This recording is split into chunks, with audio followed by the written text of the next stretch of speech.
Fala, meus amigos, tudo bem? Eu sou Paulo Portinho e hoje a gente vai falar de uma ideia que eu tive lá em 2007, 2008, quando trabalhava no Instituto Nacional de Investidores, que eu enviei para a Bolsa, inclusive, na época.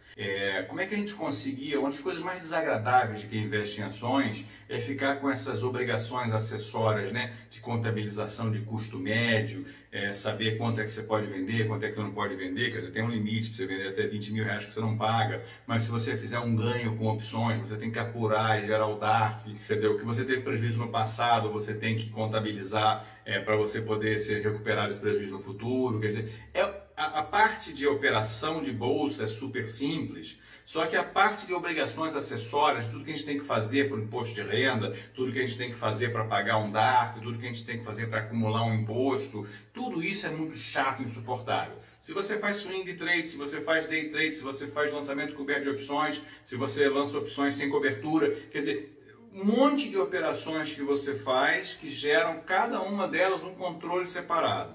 Isso, quem trabalha com isso sabe que isso, além de ser insuportável de fazer, às vezes não é justo, né? Às vezes você paga um monte de imposto antes e começa a ter um monte de prejuízo depois, mas pior do que isso, sabe que você pode errar e ficar à mercê, eventualmente, da Receita, à mercê da própria Bolsa, à mercê das autoridades que podem ver se você errou alguma coisa ou outra. Então, eu tive uma ideia que eu vou mostrar para vocês aqui agora, de como é que a gente conseguiria praticamente acabar com essas obrigações acessórias, fazer uma apuração correta de imposto e, principalmente, fazer uma apuração correta do que colocar no imposto de renda.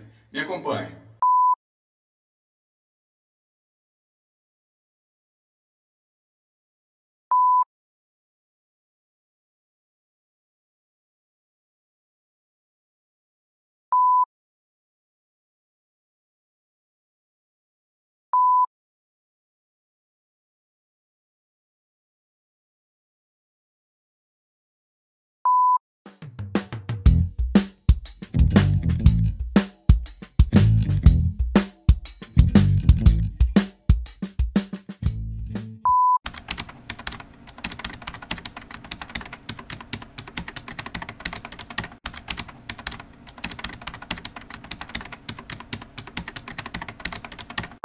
Bom, gente, se nós fôssemos extremamente ricos, né, 100 milhões de reais e tal, a gente poderia criar um fundo exclusivo, né, dentro das regras que o fundo tem, você poderia colocar todo o seu patrimônio ali dentro e fazer todas as suas operações de renda fixa, de renda variável, etc. E você vai ter um sistema de tributação com base na variação da cota. Tá? Não vamos entrar em detalhes das regras específicas, mas é mais ou menos isso. Quando a gente, no Instituto Nacional de Investidores, estimulava as pessoas a entrarem e criarem clubes de investimento, era mais ou menos assim que funcionava o clube de investimento. Só que o clube de investimento tem que ter no mínimo 3 pessoas. Então, imagina que você, seus 2 filhos, a sua esposa, entram num clube de investimento, né? Cada um aporta, por exemplo, 10 mil reais. Significa que naquele primeiro momento, cada um aportou, por exemplo, 10 mil cotas se a cota for R$1. Colocou aqueles 40 mil lá dentro, você começa a comprar, vender, fazer lançamento coberto de opção, um monte de coisinhas assim. E se a cota valorizar, por exemplo, de 1 para 1,5, de 1 para 1,10, de 1 para 1,20, você não paga imposto nenhum, mas você teria o imposto a pagar se vendesse, se fizesse o resgate das cotas, como é em clube e em fundos de investimento que você está acostumado hoje. Então isso era, para quem trabalhava com clube de investimento, tinha um monte de limitações, tá? Você tinha que ter no mínimo 67% de ações, etc. Os fundos são mais livres, os clubes eram bem complicados. Se você tivesse uma ferramenta como essa para gerir a sua própria carteira, seria espetacular. Imagina, você em vez de ter 3, 4, 5 frentes, uma frente de lançamento coberto, uma frente de swing trade, de comprar e vender as ações, etc., uma frente de renda fixa, em vez de, se você tivesse todas as suas frentes estivessem dentro de não vou falar fundo exclusivo, porque fundo exclusivo é coisa de gente muito rica, mas dentro de um clube exclusivo, é esquisito, porque clube tem mais de uma pessoa, né? Mas eu estou falando aqui para você conseguir gerenciar a sua própria conta. Tá? Para quem é investidor muito pequeno e para quem é investidor que compra, nunca vende, isso não faz o menor sentido. Inclusive vai ter até um prejuízo do ponto de vista tributário, tá certo? Porque o investidor que compra hoje e guarda para sempre, ele não tem problema, ele vai vender até 20 mil reais e não vai pagar imposto nenhum. Mas para as pessoas que fazem operações e que eventualmente têm que ficar apurando seus custos médios, etc., todo mês, apurando o seu cálculo de quanto é que deve pagar ou quanto é que você perdeu no lançamento coberto de opções ou no lançamento sem cobertura de opções, quer dizer, isso é extremamente desagradável, né? O que eu estou falando aqui não existe, mas foi uma ideia que eu passei para a Bolsa, baseada numa conversa que eu tive com o presidente da Associação Portuguesa, um cara muito inteligente, que é Otávio Viana, o nome dele, se não me engano, um cara muito inteligente, que estava tentando implementar isso, né? Esse clube exclusivo na realidade portuguesa lá, para que você tivesse total liberdade de operar. Você pode operar à vontade dentro desse CNPJ, né? O clube é um CNPJ. Então você, em vez de comprar ações, você, quando pega o seu dinheiro, pessoa física, coloca nesse CNPJ, você está comprando cotas de um fundo que é só seu, ou de um clube, né? Que é só seu, que é como fazem pessoas muito ricas. Qual é a vantagem disso? Entrou lá, todas as operações que você fez, todos os ganhos se refletem na cota. Né? Então, se você teve um ganho de R$1.000 com uma operação de opções, aquilo ali vai entrar no tamanho da cota. Aí você vai falar assim, poxa, mas aí vai acumulando aquele imposto a pagar no futuro, etc. Exato. Tá? Tem uma desvantagem que você, no clube de investimento, por exemplo, a gente não podia vender até 20 mil reais para não pagar imposto nenhum. Isso é uma desvantagem. Mas tem uma vantagem que você pode fazer tantas e quantas operações você quiser, e se eventualmente você fizer várias operações ótimas, você não pagou imposto nenhum porque ele está acumulado na cota. Aí você começa a fazer operações ruins, e aí sua cota que foi a 1,50 volta para 1, é justo. Você não vai ter mais nenhum imposto a pagar. Se tivesse sido no modelo anterior, dessas suas operações, você teria pago imposto até chegar à cota 1,50, ou até por causa daquelas valorizações que você teve, e o prejuízo futuro você não consegue, evidentemente, pegar o imposto que você já pagou. Então, essa estrutura de você refletir tudo na cota, que é mais ou menos o que acontece nos fundos exclusivos, mais ou menos, faz com que você tenha uma proteção, que seja a contabilidade do seu ganho, a contabilidade do seu imposto a pagar, que vai ser só no momento do resgate da cota, pode ser daqui a 6 meses, pode ser daqui a 10 anos, aí o governo pode fazer a tributação de acordo com o que ele achar que é razoável. Quando você for pagar o imposto, não é você que paga, ele já vai ser pago direto pela entidade lá que está administrando, como era no caso do clube de investimento. Você não vai emitir um DARF. Se você precisar registrar aquilo no imposto de renda, por exemplo, trivial, você vai registrar a quantidade de cotas que você tem ali e o valor da cota. Super simples, né? Quais são os problemas que surgiram na época, que eu mandei na época para duas sumidades do mercado de ações brasileiros, um falecido agora há pouco tempo, aproveito para fazer homenagem ao Raimundo Magliano, que era presidente da Bolsa na época que a gente estava no Instituto Nacional de Investidores, realmente uma sumidade. Se a gente hoje tem 3 milhões de investidores na Bolsa, a gente deve muito a ele. E o Gilberto Mifano, que era o superintendente geral, são realmente duas pessoas que contribuíram demais para o crescimento do mercado. E a gente, naquela época, discutindo, a gente viu um monte de coisas que poderiam ser eventualmente um problema. O principal problema na época era que talvez, assim, como a ideia de clube era uma ideia de reunião de pessoas para pequenos investimentos, isso aí poderia soar muito mal com as ideias do próprio Instituto Nacional de Investidores e com as ideias da CVM para a legislação de clube de investimento. Tá? A gente está tentando juntar as pessoas e você está criando um fundo exclusivo para trazer todos os benefícios de compra e venda de ações que o clube te dá para vender para uma pessoa só. Não, tem esse moral hazard aí, tem essa questão. Mas como hoje, por exemplo, 2021, o clube de investimento praticamente não existe, até porque o investimento é individual hoje, né? Você faz pelo home broker, mas o seu relacionamento com as pessoas via fóruns de investimento é enorme, tá certo? Então a gente tem grandes clubes, você tem às vezes um clube com 10 mil pessoas dentro de um fórum. Então a educação é muito mais dinâmica hoje do que era na década passada ou retrasada. Então, esse era um problema. Outro problema esse problema poderia ser potencialmente grave, é a questão porque a gente poderia eventualmente colocar até dentro dessa contabilidade day trade. Né? A Receita não ia odiar isso, porque no day trade você consegue verificar no dia se a pessoa ganhou ou perdeu. Né? Só que a Receita poderia achar, poxa, mas Se as pessoas começarem, em vez de elas operarem renda fixa, em vez de elas operarem renda variável, em vez de elas operarem opções, cada um separadinho, se elas juntarem tudo isso dentro de um CNPJ e fizerem a operação que quiserem e só pagarem o imposto quando fizerem o resgate da cota, eu, Receita, o Brasil e etc., ter um prejuízo com relação a isso.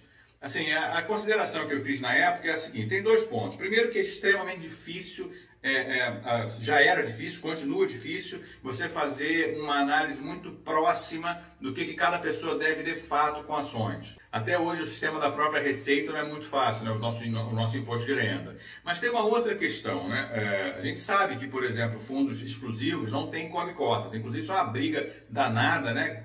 que tá no Congresso, para ver se a gente pega fundo exclusivo, que é o fundo de pessoas muito ricas, que elas podem pagar imposto só quando forem fazer o resgate, não ao longo do tempo.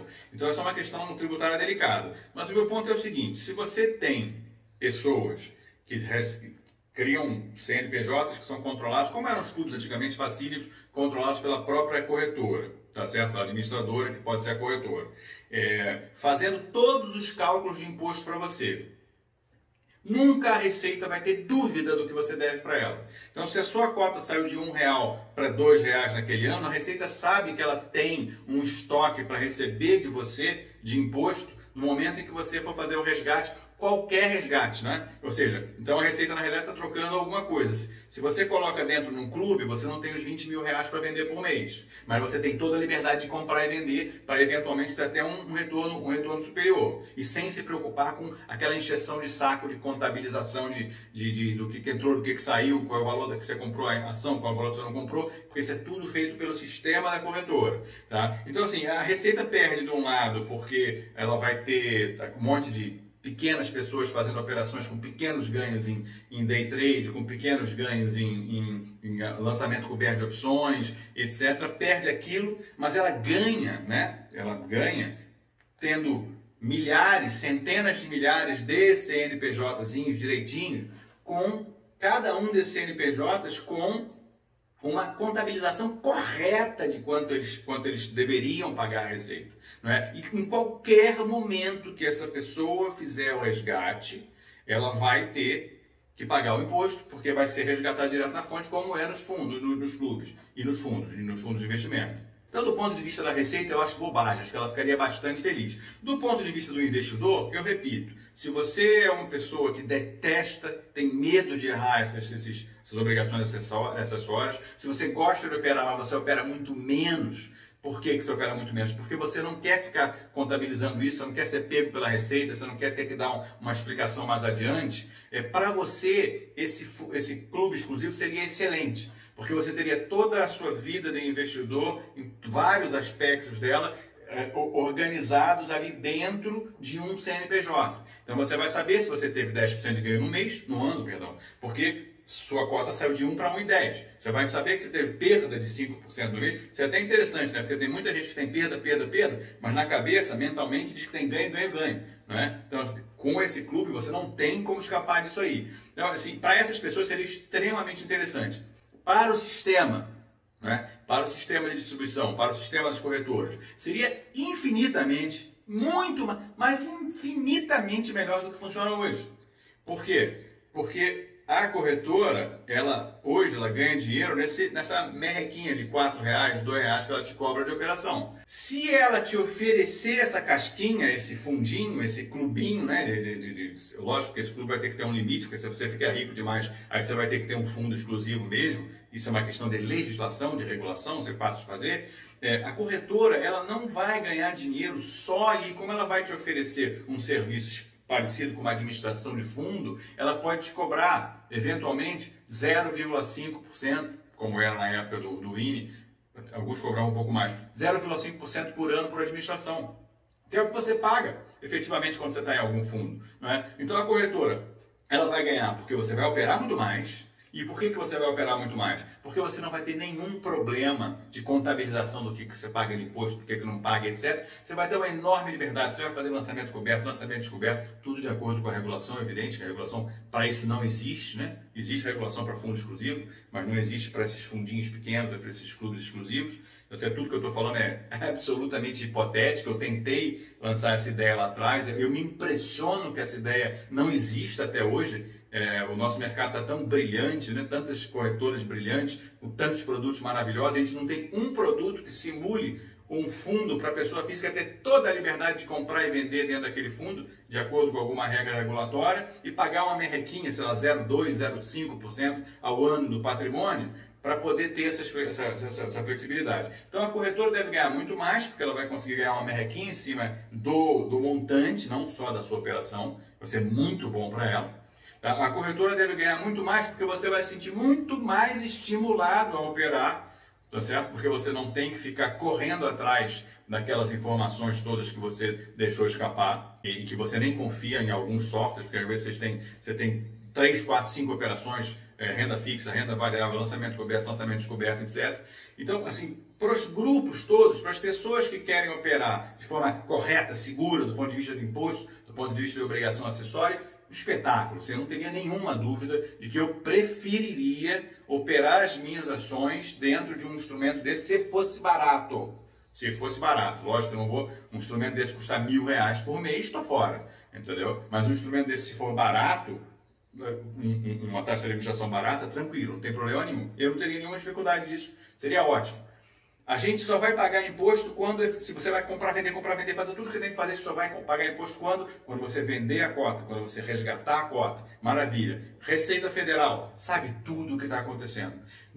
Você nunca vai deixar de pagar imposto para ela. Apesar de você não pagar hoje, você vai acumular um estoque de imposto para pagar daqui a 5 anos, ou quando você precisar vender para comprar um apartamento, alguma coisa dessa, mas a Receita vai sempre vir. E mais legal do que isso, ela vai saber que esse estoque está subindo ao longo do tempo. Tá? Então, ele vai reduzir o custo de fiscalização e ela vai colocar praticamente todo mundo dentro dessa regrinha muito fácil deles controlarem. E, óbvio, quem não quer isso continua lá com aquele buy and hold, o cara compra, Vale ou qualquer outra empresa hoje, vem daqui a 50 anos e vende só R$20.000, ou a regra da época, para não pagar imposto. As pessoas têm que continuar com esse direito, evidentemente, né? Para as corretoras seria espetacular, e eu só não consigo entender o motivo disso não ter saído ainda, né? Nenhuma fintech, por exemplo, dessa da vida aí, não ter tido essa ideia e ter criado esse modelo, né? Feito algum pleito junto à regulação, junto à própria bolsa, né? Que é o autorregulador, etc. Me parece uma ideia tão robusta, né? Não é para substituir nada, até porque já existe fundo exclusivo, né? Na realidade, só rico tem acesso a isso, né? As pessoas que têm, sei lá, 100 mil, 200 mil, 500 mil, 1 milhão, 10 mil, 15 mil, não têm acesso a esses fundos exclusivos, nessa organização de todo o seu patrimônio. Eu não entendo, honestamente, como é que isso ainda não existe.